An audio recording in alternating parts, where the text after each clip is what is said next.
तो नमस्कार दोस्तों, एक बार फिर से आप सभी का स्वागत करता हूं अपने देसी स्टार समर सिंह के बड़ी अपडेट के साथ। जी हाँ दोस्तों, तो इनकी अपडेट पूरी जानकारी लेने के लिए वीडियो के अंत तक बने रहें, क्योंकि ये गाना आप लोगों को बहुत ज़्यादा इंटरटेन करने वाला है और मनोरंजन देने वाला। जी हाँ दोस्तों, क्योंकि ये गाना अपने देसी स्टार समर सिंह अपने देसी अंदाज में और अपने हिट जोड़ी के साथ आकांक्षा दुबे के साथ ला रहे हैं, जो कि बहुत ही ज़्यादा शानदार ज़बरदस्त गाना आ रहा है। तो अगर आपसे अपील है छोटी सी कि अगर आपने हमारे चैनल को अभी तक सब्सक्राइब नहीं किया है तो सब्सक्राइब कर लें, क्योंकि अपने देसी स्टार समर सिंह की हर एक छोटी से बड़ी अपडेट मैं आपको बहुत पहले और सटीक देता हूं। तो चलिए आइए बात कर लेते हैं इस गाने के। जी हाँ दोस्तों, तो आप लोगों को बता दूं कि अपने देसी स्टार समर सिंह का एक बहुत बड़ी अपडेट निकल कर सामने आ गई है, जिस गाने को हम सभी के चहेते समर सिंह ने इस गाने को गाया है और उनके साथ हैं अंकिता सिंह। दोनों ने मिलकर इस गाने को गाया है। जी हाँ दोस्तों, और इस गाने के राइटर की बात करें तो इस गाने के राइटर हैं मजरोस सुल्तानपुरी और विक्की रोशन। जी हाँ दोस्तों, ये दोनों ने मिलकर इस गाने को बहुत ही आकर्षित और बहुत ही शानदार तरीके से लिखा है,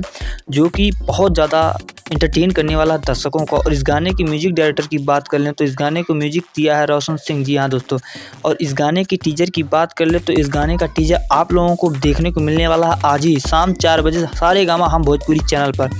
तो इसका फर्स्ट लुक आप लोग स्क्रीन पर जो कि इस समय देख पा रहे हैं, प्लीज़ कमेंट में बताएं कि आप लोगों को कैसा लग रहा है। और इस तरह की लेटेस्ट न्यूज़ पाने के लिए हमारे चैनल से जुड़े रहें। लेकर आते हैं किसी और अपडेट के साथ आप लोगों के बीच एक नई न्यूज़ अपने देसी स्टार समर सिंह की। तब तक के लिए बाय बाय, टेक केयर।